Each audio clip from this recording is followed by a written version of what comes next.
Today I want to take on the yoga posture, downward facing dog.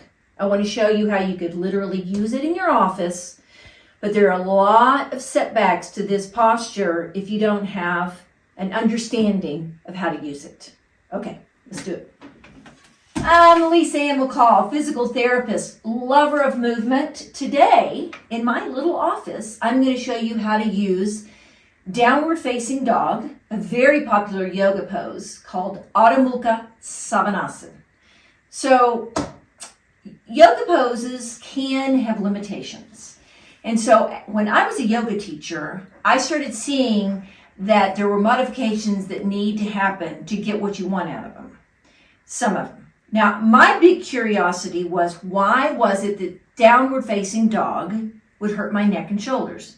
And oftentimes, if you're weak in your upper body, you will find that any posture where you are putting your weight into your hands that is not loaded right along your spine, that you're putting a shear force through your shoulders, and your body doesn't like shear forces in your joints.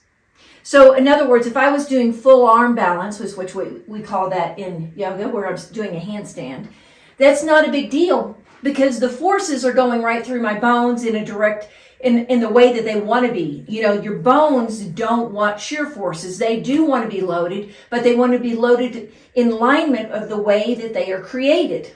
So when you do downward dog and you put your shoulders out there, and this is very common in downward dog, people are in this position and you're loading your neck and shoulders improperly. Now, I was so curious for years of why humans were so bad at downward dog.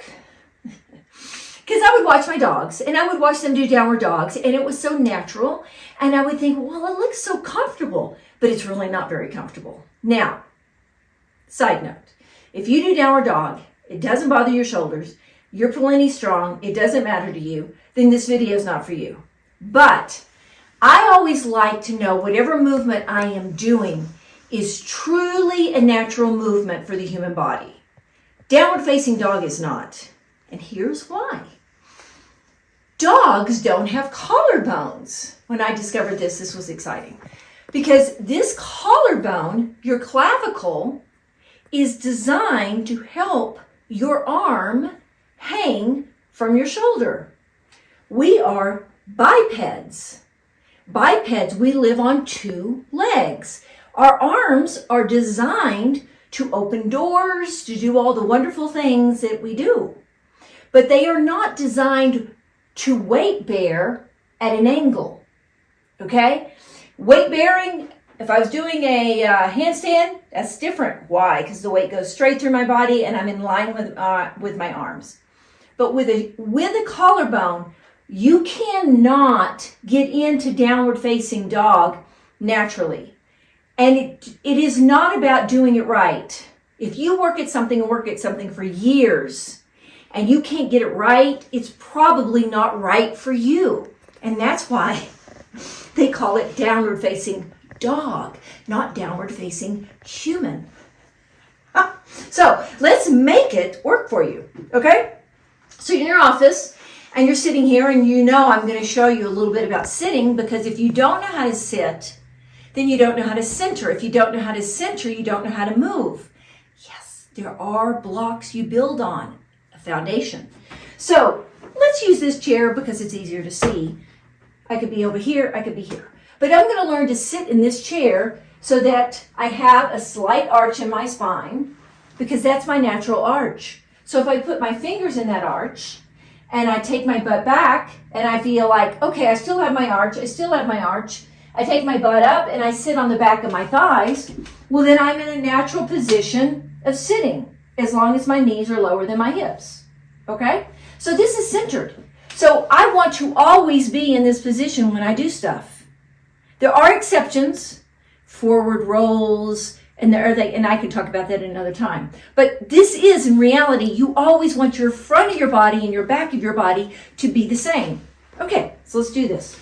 So I'm going to do downward dog in my office. I get up, and if I try to do it without having my arms elevated, this is what happens. If I go over into downward dog and I know I need to keep that arch in my spine, and I put my hands on the floor, do I still have my arch? No. All right, people say, well, then you need to get your thighs back more. I don't care how much I get my thighs back, unless I'm super flexible, I am not going to have an arch in my back. If I don't have the arch in my back, my weight's going to shift forward into my neck and shoulders. That's not good. There are very few people, I've seen one picture, and that is of Iyengar, and he was doing it perfect. And so I was trained in the Iyengar tradition, and Iyengar was, maybe his kids were the only ones I ever saw could do it. So see, again, it's not natural. So let's make it more natural. Let's do it so it works for you. We don't have to throw it out. We just have to modify it, because guess what? We're not dogs. We're humans. So here I go. So I'm going to go over into downward dog. I keep my arch. And then I bring my hands out to a chair, lower, higher, it doesn't matter. But now I'm really stretching back, just like downward dog is designed, but I don't have the weight in my neck and shoulders to create any problems. And so I can stretch my crotch back, I can relax my arms, I can really get a lot of activation here. And so when I stand up, I'm more centered. So this isn't just about stretching. It's always about learning to center more. I get out of that posture, I come over here, I sit down, and I got something out of that. So your yoga posture may not be pretty, but it's very useful.